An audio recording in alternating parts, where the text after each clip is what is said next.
வணக்கம். ஜூலை 11ஆம் தேதி இன்னைக்கான 2வது பதிவு. பங்குச்சந்தையில் நடந்த சில விஷயங்கள விரைவாக பார்க்கலாம். முக்கியமான தகவல், நான் செபி ரெஜிஸ்டர்ட் அட்வைசர் கிடையாது. நம்ம சேனல்ல இருந்து எப்போதுமே ஸ்டாக் ரெக்கமெண்டேஷன்ஸ் கிடையாது.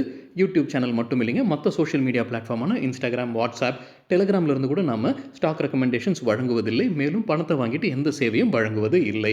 பல போலியான குரூப் இயங்கிட்டு இருக்கு. தயவு செய்து ஜாக்கிரதையாக இருங்க. இந்த வீடியோவில் காட்டக்கூடிய அனைத்து கம்பெனிகளும் வெறும் இன்ஃபர்மேஷனல் பர்பஸ்க்காக மட்டுமே முதலீடு செய்யுங்கன்னு சொல்கிற வீடியோ கிடையாது. எந்த ஒரு முதலீட்லையும் ரிஸ்க் இருக்கும். ரிஸ்க் புரியாமல் இன்வெஸ்ட் செய்யாதீங்க. ரிஸ்க் புரியலனா தயவு செய்து இன்வெஸ்ட்மெண்ட்டை தவிர்த்துருங்க. நம்ம ருபி டிரைவர் சேனலை ஆதரிக்கிற அனைத்து நல்ல உள்ளங்களுக்கும் நன்றி. சில இண்டிவிஜுவல் ஸ்டாக்ஸ் மற்றும் செய்திகள் விரைவாக பார்க்கலாம். டொனால்ட் ட்ரம்ப் கனடா மீது 35% வரி விதிச்சிருக்கிறாரு. கனடா பதிலுக்கு வரி விதிச்சா அதிகமாக வரி விதிக்கப்படும்னு எச்சரிக்கை விடுத்திருக்கிறாரு டொனால்ட் ட்ரம்ப். தகவல் கிடைத்தது என்டிடிவியிலிருந்து.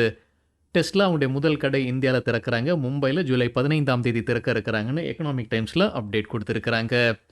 யுஎஸ்ஏ அண்மையில் அலுமினியம் மற்றும் ஸ்டீல் ப்ராடக்ட்ஸ் மீது வரி விதிச்சிருக்கிறாங்க. 25%லேருந்து 50% வரியை உயர்த்தி இருக்கிறாங்க. இப்போ பதிலுக்கு இந்தியா வரி விதிப்பதற்கான வாய்ப்புகள் இருக்குன்னு என்டிடிவி ப்ராஃபிட்டில் அப்டேட் கொடுத்துருக்குறாங்க. 8வது பே கமிஷன் விரைவில் வர இருக்கு. சிஎன்பிசி டிவி 18ல என்ன அப்டேட் கொடுத்துருக்காங்கன்னா, மத்திய அரசு ஊழியர்களுடைய சம்பளம் 34% வரைக்கும் அதிகரிப்பதற்கான வாய்ப்பு இருக்கு. 8வது பே கமிஷன் அந்த பரிந்துரையை வழங்குவதற்கான வாய்ப்புகள் இருக்குன்னு சொல்லியிருக்காங்க. இப்போ 7வது பே கமிஷன் தான் இருக்கு. 7வது பே கமிஷன் 2016ஆம் ஆண்டில் கொண்டு வரப்பட்டது. அப்போ உயர்த்தப்பட்டது 14% அரசு ஊழியர்களுடைய சம்பளம் 14% உயர்த்தப்பட்டது. அது 1970ற்கு பிறகு பார்க்கும்போது மிக குறைவாக உயர்த்தப்பட்டது அந்த 7th பே கமிஷனில் தான். இப்போ 8வது பே கமிஷன் வர இருக்கு. ஸோ எவ்ரி 10 இயர்ஸ்க்கு வந்து இந்த புது பே கமிஷன் வரும். மத்திய அரசு ஊழியர்களுக்கு என்ன சம்பளம் வழங்கலாம், எவ்வளவு உயர்த்தலாம்ன்ற மாதிரி அவங்க பரிந்துரை கொடுப்பாங்க. இப்போ இந்த 8வது பே கமிஷன் 34% வரைக்கும் அவங்க சம்பளத்தை உயர்த்துவதற்கான வாய்ப்புகள் இருக்கு.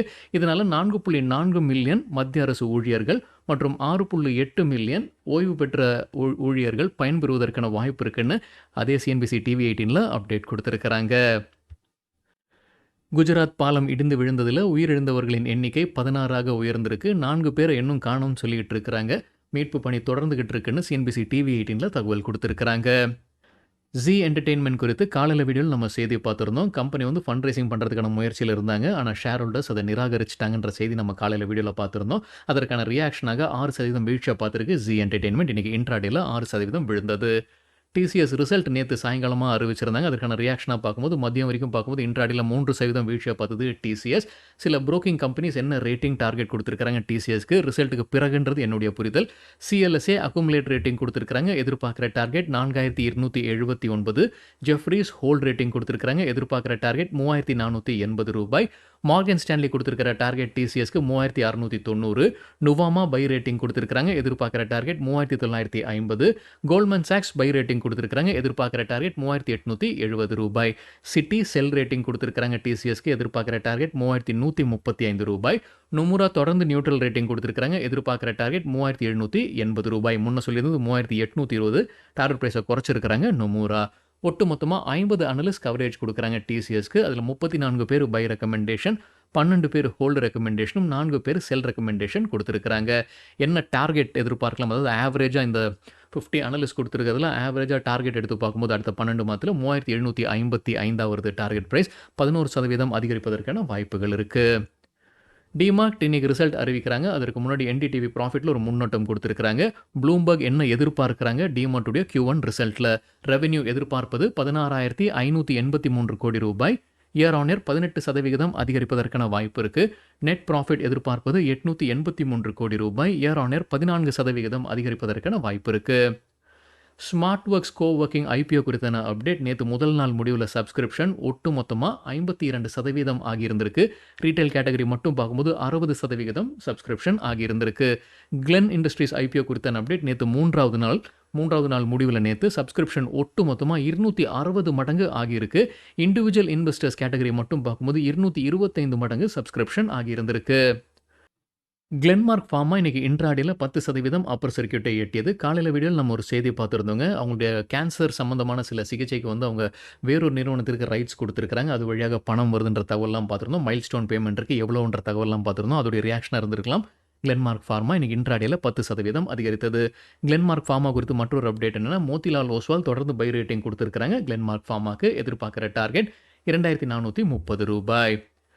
பிஎஸ்சிக்கு ஐஐஎஃப்எல் டவுன்கிரேட் பண்ணியிருக்காங்க ரேட்டிங்கை, பைலேருந்து ஆடாக குறைச்சிருக்காங்க. அண்மையில் நம்ம அந்த ஜெயின் ஸ்ட்ரீட் சர்ச்சையை பார்த்துருந்தோம், அது கூட ஒரு காரணமாக இருந்திருக்கலாம்னு நினைக்கிறேங்க. சரியான காரணம் தெரியல எனக்கு எதுக்கு டவுன்கிரேட் பண்ணியிருக்காங்கன்னு, அது கூட இருக்கலாம்.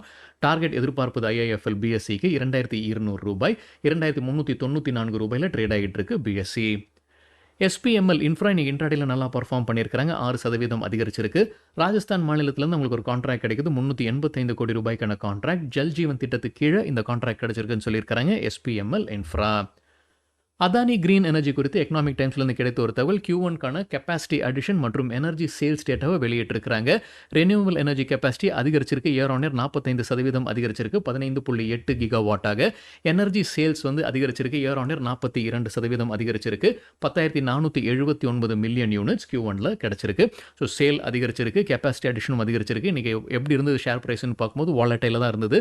மதியம் வரைக்கும் பார்க்கும்போது 1.5% பாசிட்டிவாகவும் 1.5% நெகட்டிவாகவும் தான் ட்ரேட் ஆகிட்டு இருந்தது அதானி கிரீன் எனர்ஜி. வேதாந்தா குறித்தான ஒரு அப்டேட் என்டிடிவி ப்ராஃபிட்லேருந்து கிடைத்தது. சில தினங்களுக்கு முன்னாடி நம்ம செய்தி பார்த்துருந்தாங்க, வைஸ்ராய் ரிப்போர்ட் வெளியானது ஒரு சர்ச்சையை கிளப்பியது. வேதாந்தாவுடைய பேரண்ட் கம்பெனி மீது பல குற்றச்சாட்டுகள் வைத்திருந்தாங்க. அவங்களே ஒரு ஷார்ட் செல்லிங் கம்பெனி தான், அவங்க பேரண்ட் கம்பெனி மீது ஷார்ட் செல்லிங் நடத்தியிருக்கிறாங்கன்னு சொல்லியிருந்தாங்க. இப்போ கம்பெனியுடைய தலைவர் டிமர்ஜர் குறித்தான அப்டேட் வெளியிட்டிருக்கிறாரு. சரியான பாதையில் தான் டிமர்ஜர் போய்கிட்டு இருக்கு. இந்த ஆண்டு செப்டம்பர் மாதத்துக்குள்ள டிமர்ஜர் முடிவடையும் மாதிரி நம்பிக்கை தெரிவிச்சிருக்கிறாரு கம்பெனியுடைய தலைவர் அனில் அகர்வால். டிமர்ஜர் நம்ம முன்னே பார்த்தது தாங்க, 4 கம்பெனியாக வரும். Aluminium, oil and gas, power மற்றும் பேஸ் மெட்டல்ஸாக மாறும். இப்போ இருக்கக்கூடிய நிறுவனம் 4 நிறுவனங்களாக மாறுது. சில தினங்களுக்கு முன்னாடி நம்ம இந்த டிமர்ஜர் குறித்தான ஒரு அப்டேட் பார்த்துருந்தோங்க. என்எஸ்சி நோ அப்ஜெக்ஷன் சர்டிஃபிகேட் வழங்கி இருக்கிறாங்க. ஆனால் ministry of petroleum and natural gas சில எதிர்ப்பு தெரிவிச்சிருக்காங்க. NCLTல நேஷனல் கம்பெனி லா ட்ரிபியூனல் தான் எதிர்ப்பு தெரிவிச்சிருக்காங்க. அடுத்த ஹியரிங் ஆகஸ்ட் 20 நடைபெற இருக்கு. இந்த செய்தி நம்ம முன்னே பார்த்தது தான். இப்போ வேதாந்தாவுடைய தலைவர் இந்த வைஸ்ராய் ரிப்போர்ட்டுக்கு பிறகு நம்பிக்கை தெரிவிச்சிருக்கிறாரு, செப்டம்பர் மாதத்திற்குள்ளார டிமர்ஜர் முடிவுக்கு வரும்னு. வேதாந்தா குறித்து பிஸ்னஸ் ஸ்டாண்டர்ட்லேருந்து கிடைத்த ஒரு தகவல், JP மார்கன் வைஸ்ராய் ரிப்போர்ட்டை இப்போ பெருசாக கவனம் செலுத்தலன்னு சொல்லியிருக்கிறாங்க. அதுக்கு பெரிய வெயிட்டேஜ் கொடுக்கல, தொடர்ந்து ஓவர் வெயிட் ரேட்டிங் தான் வேதாந்தாக்கு வழங்குவதாக அப்டேட் கொடுத்துருக்காங்க JP மார்கன். ஸோ இப்போதைக்கு அவங்க கம்பெனியை பேக்கிங் பண்ணுறாங்க. UBS நிறுவனம் டெலிகாம் ஸ்டாக்ஸ்க்கு என்ன ரேட்டிங் மற்றும் டார்கெட் கொடுத்துருக்காங்க. பாரதி ஏர்டெலுடைய ரேட்டிங்கை டவுன் கிரேட் பண்ணியிருக்காங்க, நியூட்ரலிருந்து செல்லாக குறைச்சிருக்காங்க. எதிர்பார்க்குற டார்கெட் ரூ. 1970. இன்னைக்கு இன்ட்ராடேல வீழ்ச்சியை பார்த்துருக்குன்னு நினைக்கிறேங்க ஏர்டெல். நேற்று க்ளோசிங் கிட்டத்தட்ட இந்த லெவலில் தான் இருந்திருக்கு. ஸோ இந்த லெவலில் காட்டிலும் இப்போ கீழே போயிருக்கின்றதான் என்னுடைய புரிதல். வோடஃபோன் ஐடியாவுக்கும் UBS டவுன் கிரேட் பண்ணியிருக்காங்க ரேட்டிங்கை, பைலேருந்து நியூட்ரலாக கொண்டு வந்திருக்காங்க. எதிர்பார்க்குற டார்கெட் ரூ. 8.50. SBI கார்ட்ஸ் தரப்பு ஒரு அப்டேட் இருக்குது. கம்பெனியுடைய சீஃப் ரிஸ்க் ஆஃபீஸர் ராஜினாமா செய்திருக்கிறாரு. சாந்தனு ஸ்ரீவஸ்தவா தனிப்பட்ட காரணங்களால் ராஜினாமா செய்திருப்பதாக அப்டேட் கொடுத்துருக்கிறாங்க. Centrum capital July 15 fund raising செய்ய இருப்பதாக அப்டேட் கொடுத்துருக்கிறாங்க. IREDA நேற்று குவார்ட்டர்லி ரிசல்ட் அறிவிச்சிருக்காங்க. அதற்கான ரியாக்ஷனாக பார்க்கும்போது மதியம் பார்க்கும்போது இன்ட்ராடேல 6% வீழ்ச்சியாக பார்த்துருக்கு. அவங்க கம்பெனியோடைய ரிசல்ட் டேட்டாவும் நம்ம காலையில் வீடியோவில் நம்ம செய்தியாகவே பார்த்துருந்தோம். Tourism finance corporation stock split அறிவிச்சிருக்கிறாங்க. ஃபேஸ் வேல்யூ ரூ. 10 இருக்கிறது ரூ. 2 மாற்றுறாங்க. அதாவது ஒரு ஷேர் இருந்தால் அது 5 ஷேராக ஸ்டாக் ஸ்பிளிட் பண்ணுறாங்க. ஸ்டேட் பேங்க் ஆஃப் இந்தியா தரப்பில் ஒரு அப்டேட் இருக்குது. ஜூலை 16 ஃபண்ட் ரைசிங் குறித்து முடிவெடுக்க இருக்கிறாங்க State Bank of India. RPP infra projects இன்னைக்கு இன்ட்ராடேல நல்லா பர்ஃபார்ம் பண்ணியிருக்காங்க, 5% அதிகரிச்சிருக்கு. ராஜஸ்தான் மாநிலத்திலிருந்து அவங்களுக்கு ஒரு கான்ட்ராக்ட் கிடைக்குது. ஜல்ஜீவன் திட்டத்துக்கு கீழே இந்த கான்ட்ராக்ட் கிடைச்சிருக்குன்னு சொல்லியிருக்காங்க. அதோடைய மதிப்பு ரூ. 366 கோடி. வேர்ல்பூல் ஆஃப் இந்தியா கம்பெனியுடைய ஷேர்ஸை Nippon life India asset management வாங்கியிருக்கிறாங்க. அவங்களுடைய ஸ்டேக்கை உயர்த்துறாங்க, 4.86%லிருந்து 5% உயர்த்தி இருக்கிறாங்க. JSW இன்ஃப்ராஸ்ட்ரக்சர் குறித்து CNBC TV18லேருந்து கிடைத்த ஒரு தகவல், NCR ரயில் இன்ஃப்ராஸ்ட்ரக்சர்ன்ற நிறுவனம் கார்ப்பரேட் இன்சால்வன்சி ப்ரொசீடிங்ஸ் போய்கிட்டு இருக்கு. இதற்கு JSW இன்ஃப்ரா ரெசல்யூஷன் பிளானை தாக்கல் செய்திருந்திருக்கிறாங்க. அதற்கு இப்போ அனுமதி கிடைச்சிருக்கு, ஒப்புதல் வழங்கியிருக்கிறாங்க. COC கமிட்டி ஆஃப் கிரெடிட்டர்ஸ் கடன் கொடுத்தவர்களின் குழு அதற்கு ஒப்புதல் வழங்கியிருக்கிறாங்கன்னு CNBC TV18ல அப்டேட் கொடுத்துருக்காங்க. ITC ஹோட்டல்ஸ்க்கு Motilal Oswal financial services buy rating கொடுத்துருக்காங்க. எதிர்பார்க்குற டார்கெட் 240, கொடுத்துருக்கிற கால அளவு அடுத்த 2-3 வாரங்கள். ஐஷர் மோட்டார்ஸ் தரப்பில் ஒரு அப்டேட் இருக்குது. அவங்களுடைய சப்சிடரி நிறுவனம் தான் VE கமர்ஷியல் வெஹிக்கிள்ஸ், வோல்வோ மற்றும் ஐஷருடைய ஒரு ஜாயிண்ட் வெஞ்சர். அது அந்த கம்பெனிக்கு ஷோகாஸ் நோட்டீஸ் அனுப்பப்பட்டிருக்கு. GST அத்தாரிட்டிஸ் ₹168 கோடி நோட்டீஸ் இதுன்னு சொல்லியிருக்கிறாங்க ஐஷர் மோட்டார்ஸ். LG எக்யூப்மெண்ட்ஸ் கம்பெனியுடைய ஷேர்ஸை பாரி வாஷிங்டன் இன்வெஸ்ட்மெண்ட் ஃபண்ட் விற்பனை செய்திருக்கிறாங்க. ஜூலை 8 மற்றும் 9 அவங்களுடைய ஸ்டேக்கை குறைச்சிருக்கிறாங்க. 8.25%லிருந்து 7.2% குறைச்சிருக்கிறாங்க. நேத்து வீடியோல அல்லது இன்னைக்கு காலையில வீடியோல நம்ம ஒரு செய்தி பார்த்திருந்தோங்க. மத்திய அரசு ஓஎம்சி ஆயில் மார்க்கெட்டிங் கம்பெனிஸ் உடைய இழப்பீடுக்கு காம்பன்சேஷன் வழங்குவாங்க. குறிப்பா இந்த எல்பிஜி சிலிண்டர் சப்சிடிக்கு அவங்க விற்பனை செய்வதன் வழியாக ஏற்பட்ட நஷ்டத்திற்கு ஈடுகட்டுவாங்கன்ற செய்தி நம்ம பார்த்திருந்தோம். ஆனா எவ்வளவு தொகைக்கு அந்த தகவல் எதுவுமே நம்ம பார்க்கல. இப்ப சிஎன்பிசி டிவி 18ல அது குறித்தான ஒரு அப்டேட். 32,000 கோடியிலிருந்து 35,000 கோடி ரூபாய் இடையே அந்த இழப்பீடு இருப்பதற்கான வாய்ப்புகள் இருக்கு.